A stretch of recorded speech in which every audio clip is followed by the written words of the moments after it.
It was Christmas morning when my wife pointed a finger at me and told the deputy I was selling stolen auto parts. They took me away right then and there. The evidence was irrefutable. I had no defense. But as the judge handed down the sentence, I saw, through my own humiliation, the deep, shuddering sigh of relief my wife let out. I was in prison for 10 years. Back home, the town whispered behind my parents' backs. At the plant, my father was a pariah. One night, walking home from the late shift, the stress finally caught up to him. He had a heart attack and froze to death on a deserted street. My mother cried herself half-blind but kept working to make ends meet. But my wife, she turned around and gave the grocery money my mother had scrimped and saved to her old high school flame. To sneak out and meet him, she'd lock the front door and climb out her bedroom window. One night, a fire started. My mother died in the blaze, trying to save her. When I got out, I had no home to go to. My wife showed up with her lover at her side and asked for a divorce. The grief hit me like a freight train, and I collapsed. When I opened my eyes again, my mother was handing me a $20 bill, a warm smile on her face. "I know you've got a little crush, Jake. Go on. Take this and get something nice for Eliza." Seeing my mother again, alive and whole, I couldn't stop the tears from streaming down my face. "Look at you, happy as a clam," she chuckled. "But honestly, son, she's one of those city girls, educated and all, not like us farm folk. If you like her, be upfront about it, but don't make her feel pressured." I wiped my face and pushed the money back into my mother's hand. She looked at me, surprised. I tried to smile, but it felt more like a grimace. "Mom, Eliza's got someone she likes. I'm done thinking about it." With that, I turned and walked out of the house. Once I was past the gate, I spun around, drinking in the sight of our home. Not yet a pile of ashes. The home where my parents were still alive. I gasped for air. A crazy mix of sobs and laughter bubbling up inside me. "Hey Jake, you okay, man? You look like you've seen a ghost." My neighbor, Leo, clapped me on the shoulder. I scrubbed my face again and shook my head. "Here, this is Eliza Vance's notebook. You two are close, right? Can you give it to her?" Before I could refuse, he shoved the notebook into my hands. I stared at the name, Eliza Vance, written in neat, elegant cursive.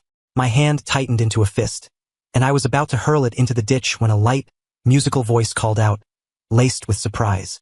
"Jake Miller? What are you doing here?" Eliza was soaked to the bone, looking like a drowned rat.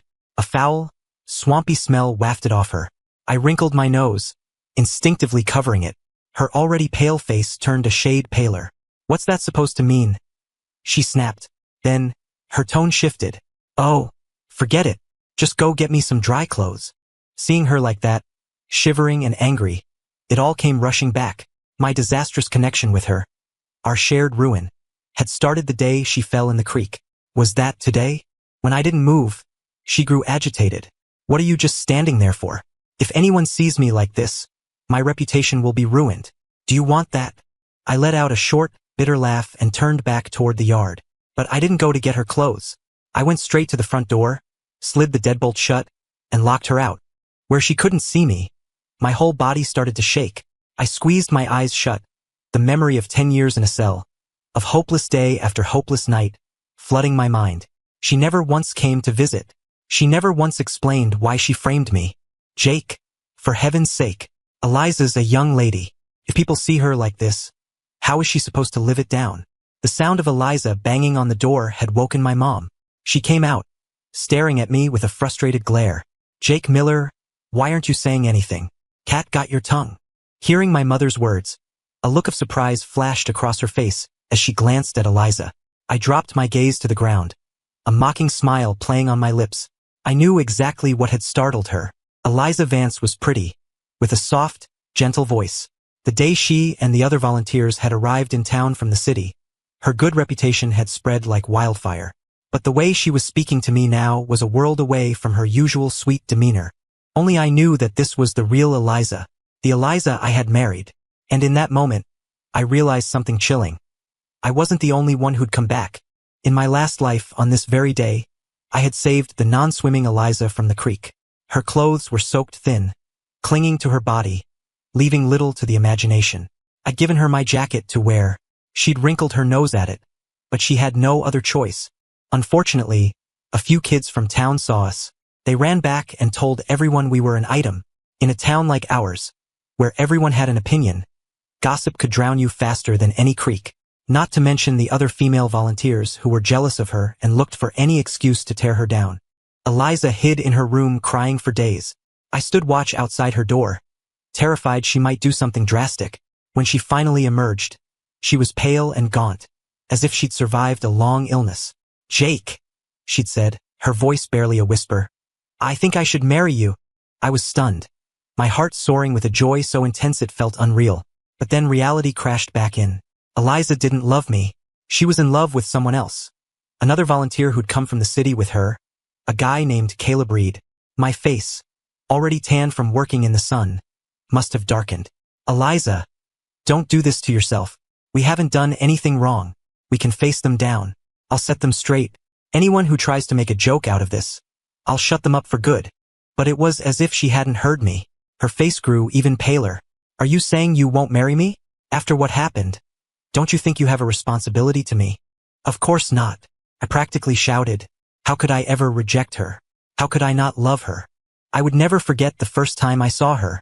I was sitting in a field, trying to read a book, and a bunch of the old-timers were laughing at me. "Jake, you can barely read a stop sign.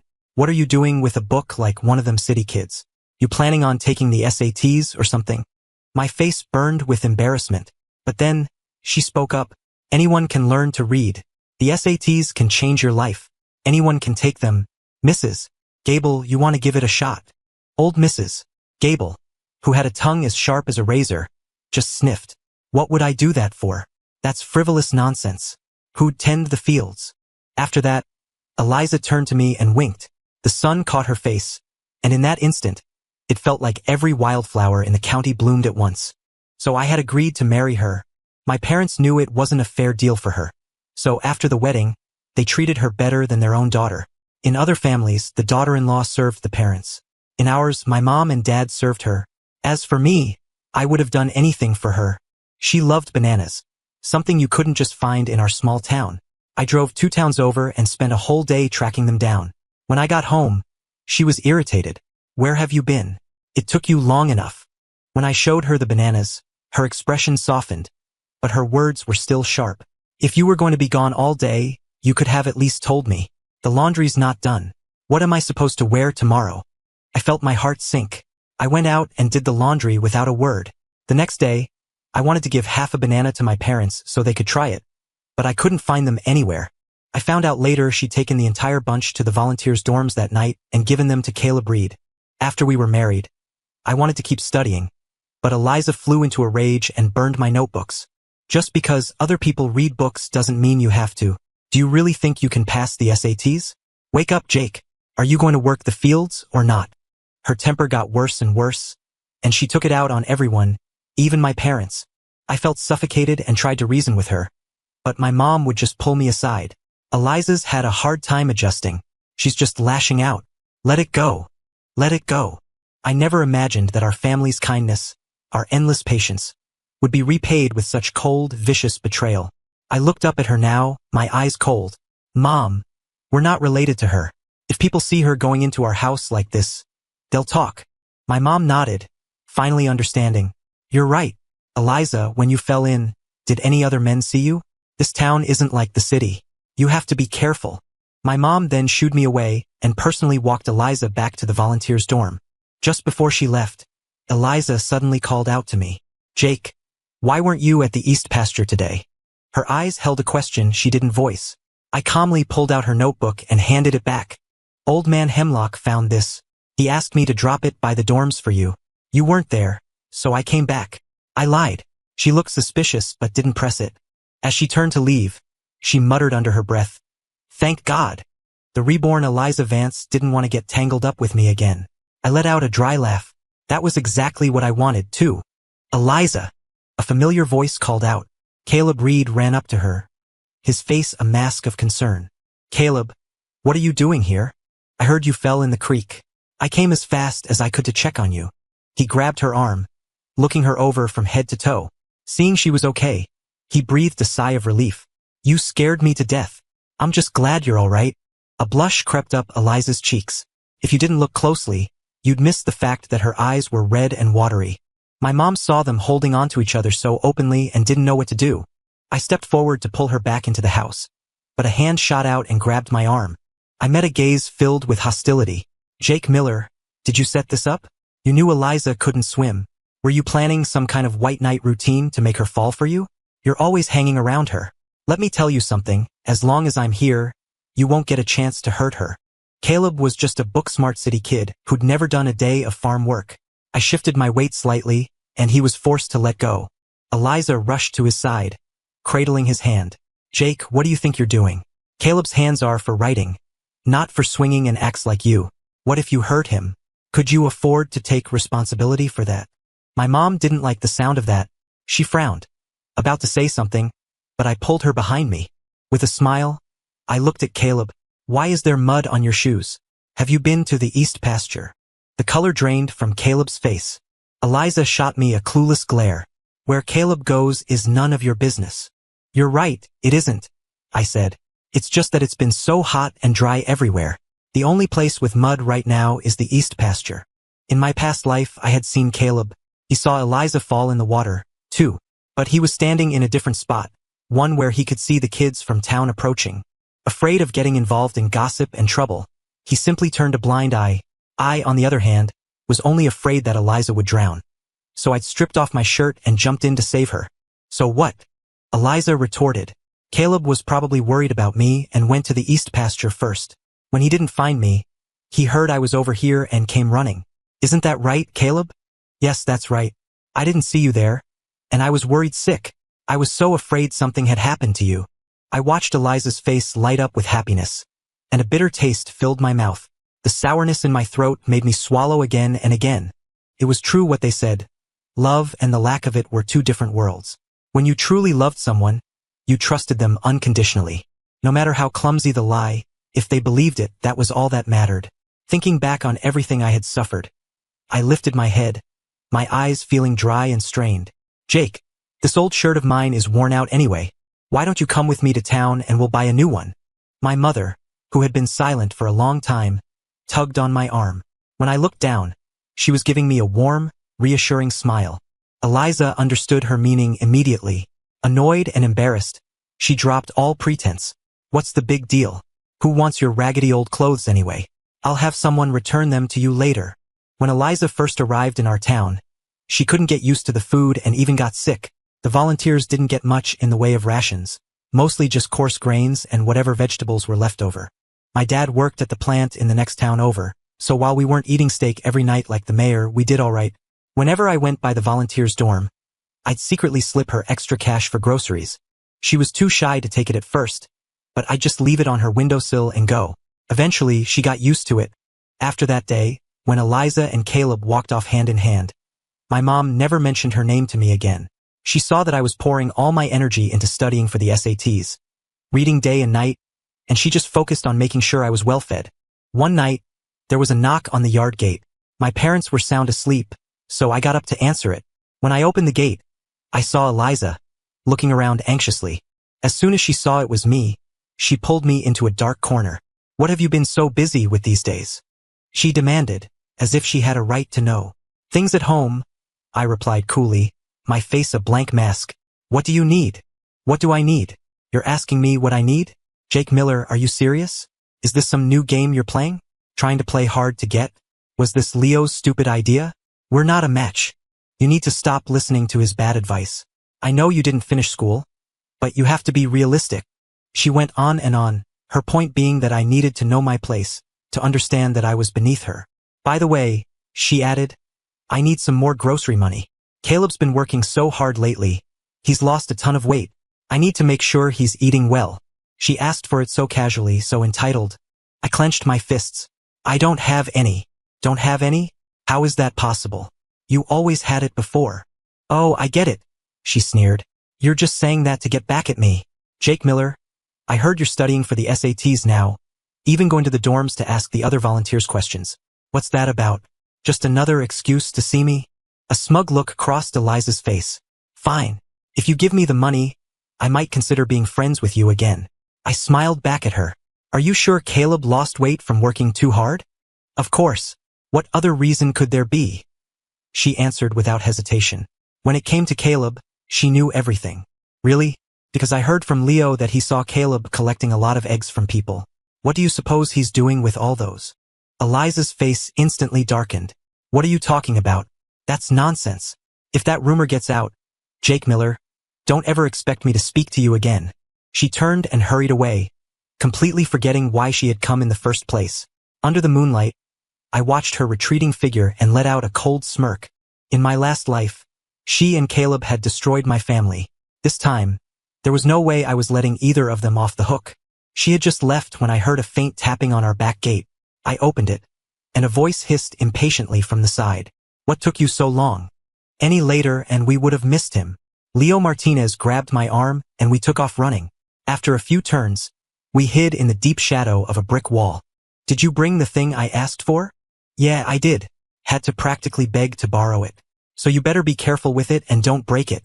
Leo and I had been best friends since we were kids. In my last life, when I was at my lowest, a pariah to everyone else, he was the only one who believed I wasn't a criminal. But his voice alone wasn't enough, especially when the so-called ironclad evidence had already condemned me. We crouched outside the plant for hours, but Caleb never showed. That son of a bitch. He's a cautious one. Leo swore under his breath. I patted his shoulder. He's probably not coming tonight. Maybe next time. I figured Eliza must have intercepted him on his way out. After splitting up with Leo, I took a detour to the volunteers' dorms. Under the cover of darkness, I hopped the fence and made my way to the farthest building. All the other rooms were dark, but a faint candlelight flickered in this one. It was the old storeroom, usually filled with junk. In the very back, there was an old cot, which had become a convenient spot for secret lovers. I crept closer and could hear voices from inside. Eliza, I already promised you. Why are you still mad? Caleb, this isn't a small thing. I can overlook other stuff, but you have to stop doing this. I'm just trying to make our lives a little better. What's so wrong with that? Caleb's voice was sharp with frustration. Seeing this, Eliza softened her tone. Caleb, listen to me. The SATs are just around the corner. Even if I can wait, the baby can't. Do you really want to be stuck in this backwoods town for the rest of your life? The baby? I sucked in a sharp breath. The room went silent. I crouched down, not daring to move, and carefully pushed the window open a crack. I could see Caleb running a hand through his hair in frustration. I'm telling you, you should just listen to me. Swallow your pride and marry Jake Miller. He's simple and easy to fool. After you marry him, you sleep with him once. As soon as I pass my exams and get my ticket back to the city, I'll come and get you. No, I won't marry him. I don't want to go through that again. Eliza stopped short, realizing her slip. By the time the words registered, my heart had turned to ice. So, when Eliza married me in the last life, she was already pregnant. On our wedding night, there was no blood. I was confused, but she told me that not every woman bleeds her first time, and if I didn't trust her, then she had made a mistake marrying me. The truth was, she had already been with Caleb. She was carrying his child. What do you mean, go through that again? Caleb asked, studying her. Eliza, what's gotten into you lately? You've been acting so strange. Like you're a different person. Eliza leaned against him wearily.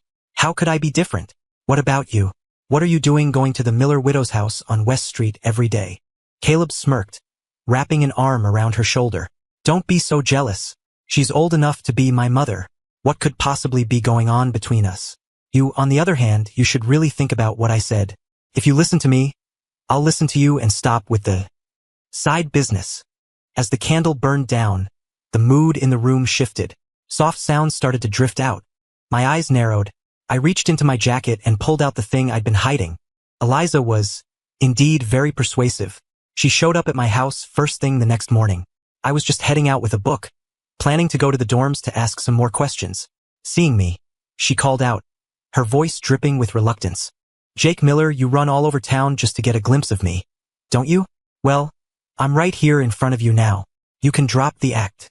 I didn't even look at her and started to walk away, but she stepped in front of me. All right, fine. It's my birthday today. You've been pretty good to me since I got here, so you should come to my place tonight to celebrate. I pulled my sleeve out of her grasp.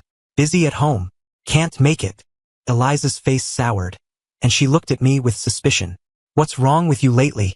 You're like a completely different person. I paused, my clenched fist slowly relaxing. I just think you were right before. We're not a good match. Since that's the case, it's better not to get more involved. She remembered her own words, of course. Right now they felt like a slap in the face. Her expression was ugly. You weren't so obedient before. Why start listening now? Well, since you're being so reasonable, I'll take back what I said. We can still be friends. She tilted her head up, a look of smug pride on her face. Jake Miller, I've suddenly realized you're a decent, honest guy. I could consider marrying you. She said it with such arrogance, as if she were bestowing a great honor upon me. A cold smile touched my lips. I'm not looking to get married right now. You should find someone else. With that, I turned and walked away, not bothering to look at the shattered expression on her face. I knew she wouldn't give up. Where else was she going to find a fool as big as the one I'd been in my last life?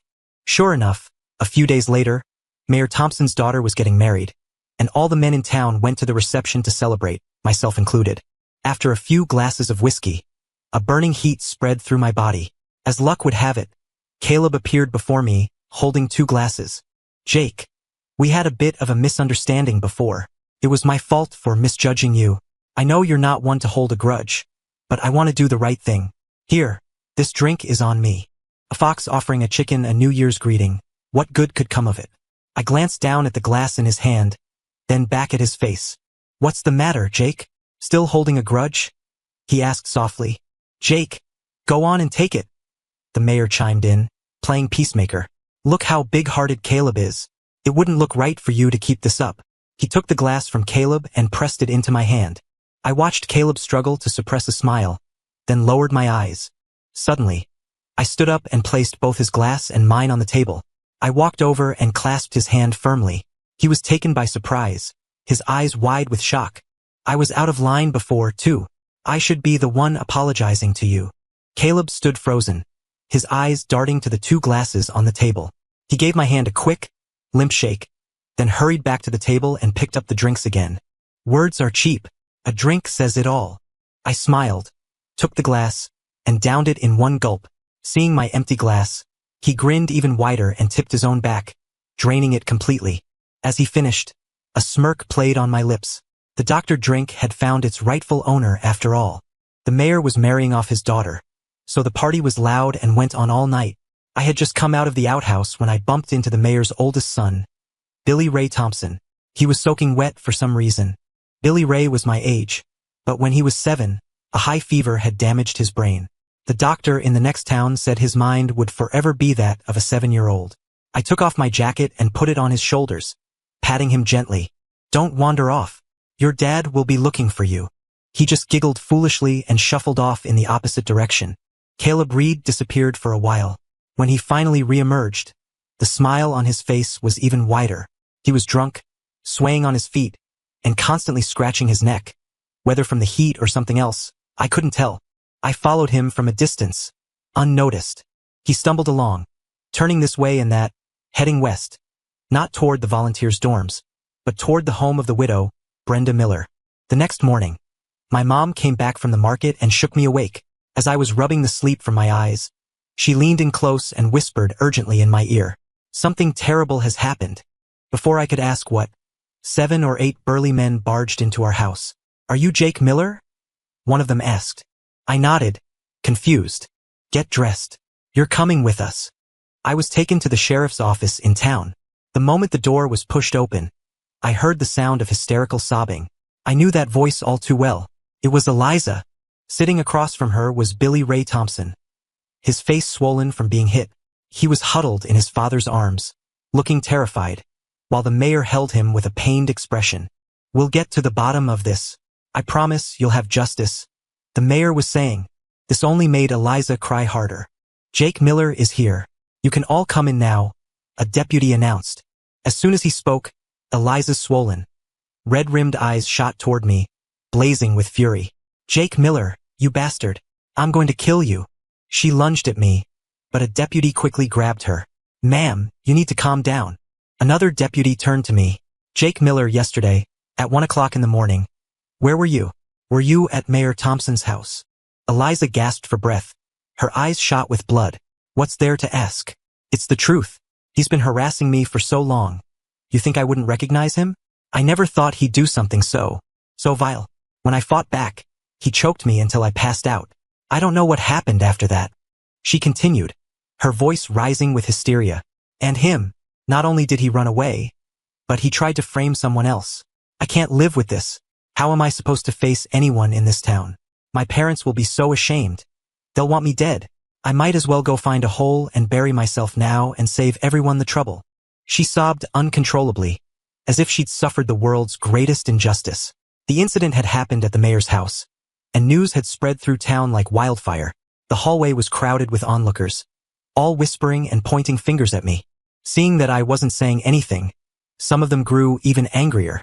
Look at him, acting all innocent. I can't believe he'd do something so disgusting. The girl wasn't interested, so he resorted to this? Who'd ever let their daughter marry him now? Exactly. I always saw him hanging around the volunteers' dorm. Caleb Reed warned him to stay away, but he wouldn't listen. He must have been planning this all along. It's terrifying. What kind of parents raise a monster like that? Thank God our family isn't close with the Millers. I'm not letting my son hang around him anymore. Who knows what bad habits he'd pick up? A deputy waved his hand, telling the crowd to wait outside. Jake Miller, you haven't answered my question. Eliza wiped her eyes angrily. He's got a guilty conscience, why would he answer? He's ruined my life. I let out a short, sharp laugh. The room fell silent. The deputy who'd brought me in looked like he was about to explode. But before he could speak, I cut him off. At 1 o'clock in the morning, I was not at Mayor Thompson's house. Impossible. He's lying. Eliza glared at me, her voice venomous, insisting that I was the one who had attacked her. I spoke calmly. Why is it impossible? At that time, I was with Leo Martinez. If you don't believe me, you can call him in and ask. Just as a deputy was about to send for Leo, Eliza lunged at me and slapped me hard across the face. Her sharp nails scraped my skin, sending a stinging pain through my cheek. Jake Miller, you don't have the guts to admit what you did. You took advantage of me when I was drunk, and now you're denying it? Have you even thought about how I'm supposed to go on? And you want to call Leo? Everyone knows he's your little lapdog. He'd say whatever you told him to. I almost laughed at the absurdity. If you don't want to call Leo, then call Rick Carter or Mike Chun. Jake Miller, what is your problem? Eliza screamed, cutting me off. Isn't it humiliating enough for me? Do you have to drag everyone in town into this disgusting mess? Why are you so flustered? I haven't even finished, I said, a mocking smile on my face. I'm naming those guys because we were all together last night.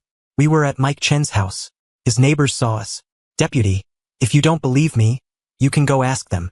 Impossible. Eliza stood frozen, her voice a shocked whisper.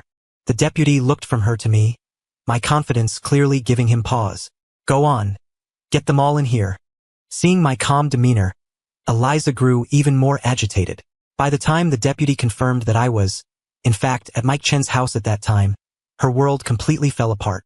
She stood there like a statue. Then who was it? The answer was painfully obvious. Mayor Thompson's lips were pressed into a thin, grim line. He turned on his son. You little animal. You don't know anything, but you learn this. He slapped Billy Ray across the face. With so many people watching, he had to. Eliza's face was ashen. She stared in horror at Billy Ray, who was cowering and drooling. One of the men in the room spoke up. Mayor, we all know Billy Ray has the mind of a 7-year-old. Someone must have taught him to do something like that. This whole thing seems fishy. We should investigate. No, Eliza snapped, as if waking from a nightmare. I watched her face grow paler by the second and deliberately frowned. Eliza, you were ready to die over this. Now that we finally have a lead, you don't want to investigate. All eyes turned to her. She twisted the hem of her shirt, her knuckles turning white. I'm dropping the charges. With that, she turned and ran out of the office, sobbing. The room erupted in murmurs. She was the one who wanted him caught, and now she was the one letting him go. But then again, after such a scandal, it was understandable that a young woman wouldn't want to drag it out any further. The mayor cleared his throat. Deputies, don't you worry. This won't just be swept under the rug. Since we know it was Billy Ray, I will give Eliza an explanation. I will give the volunteers an explanation. The others didn't know, but I did.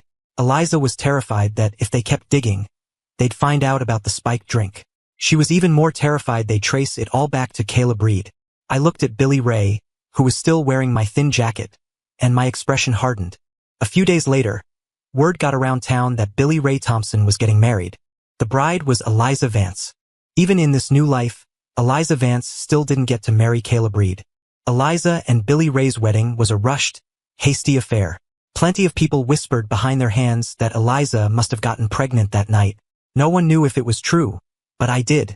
Eliza was desperate. A woman as proud and arrogant as her would never have agreed to marry Billy Ray otherwise. Even choosing me in the last life had been an act of desperation. The mayor felt guilty for forcing her into the marriage and gave her anything she wanted. His wife, however, was not so generous. The mayor was a widower who had remarried, and Billy Ray's stepmother had never liked the boy. She saw him as a clumsy, embarrassing burden, now that he had brought such shame on the family that her own daughter was being mocked in her husband's home. She treated Eliza with nothing but contempt. Tired of the tension at home, Eliza started taking long walks. One morning, she ran into me on my way to work the fields. The moment she saw me, all her pent-up anger and resentment came pouring out. "Jake Miller, why were you at Mike Chen's house that night?" Her question was so ridiculous I had to laugh. Where else was I supposed to be? She bit her lip, unable to answer, and stormed off. That night, I once again scaled the fence at the volunteers' dorm. As I neared the old storeroom, I heard Caleb's angry voice. It was a powerful sedative, the kind they use on livestock. How could it not work? I even made him chug another glass before he went in, just to be sure. How did he end up with the wrong person? Eliza was sobbing softly, crying in his arms. "It's all your fault. Now I have to spend every day with that idiot. It was your stupid plan, and when it all went wrong, where were you? Where did you go?" Caleb had no answer. He just tried to placate her. "Eliza, just be patient a little longer. I promise I'll get you out of here. The mayor has a lot of valuables in that house. You should snoop around and see what you can find." From where I stood, I could see Caleb's profile. He had the look of a weasel, sweet-talking Eliza until she was actually smiling through her tears. I watched them, a bitter taste in my mouth. She rejected the one who had been truly good to her. Yet she treated the one who manipulated and deceived her like a precious treasure. Before the month was out, I was at home studying when chaos erupted at the mayor's house. They'd been robbed. The neighbors were just being notified when a deputy arrived, dragging an old man with him. "Tell us who the ringleader is. Who was buying the black market eggs from you?" The deputy demanded. A crowd had formed. The old man scanned the faces and then, his finger shot out and pointed directly at me. "Jake Miller, you again?" It was the same deputy from before. I managed a wry smile. This was getting old. "You're saying it was me? Do you have any proof?" "We've met a few times already. What more proof do you need?"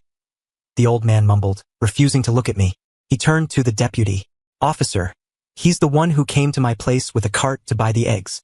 I told him it was illegal, that I wouldn't do it, but he said he was very careful and no one would find out. Officer, I just made a mistake. He's the real mastermind. Arrest him." The old man then added, "He told me he stores everything in his family's old abandoned house. No one lives there, so no one would ever notice." The words were chillingly familiar. The last time I'd heard them, they had come from Eliza's mouth. "Jake Miller," the deputy said, his voice grim. "Do you have anything to say?" I took a deep breath and looked past him, to where Eliza stood in the crowd, a triumphant smirk on her face as she comforted a very nervous-looking Caleb Reed. In the end, Caleb hadn't listened to her. He'd kept up his black market business, and when he got caught, he and Eliza had conspired to pin it all on me again. "The cart is in my family's old house, that's true," I said calmly. "But I'm not the one who did this." A collective gasp went through the crowd. "Is Jake crazy? That's a serious crime. Isn't he trying to get into college? Why would he risk it? Him get into college?" In his dreams, Eliza sneered. "The cart is in his yard, so how could he not be the one? This is confusing." Seeing the way things were going, Caleb relaxed, a scornful smile on his face. "He's just making things up." "Officer," I said, "I have something I'd like to show you." "Oh, give it up, Jake Miller." Eliza cut in, her voice shrill. "Just confess already. You've never looked like a good person to me. I bet you're the one who stole from my father-in-law's house, too. Officer, you should search his house.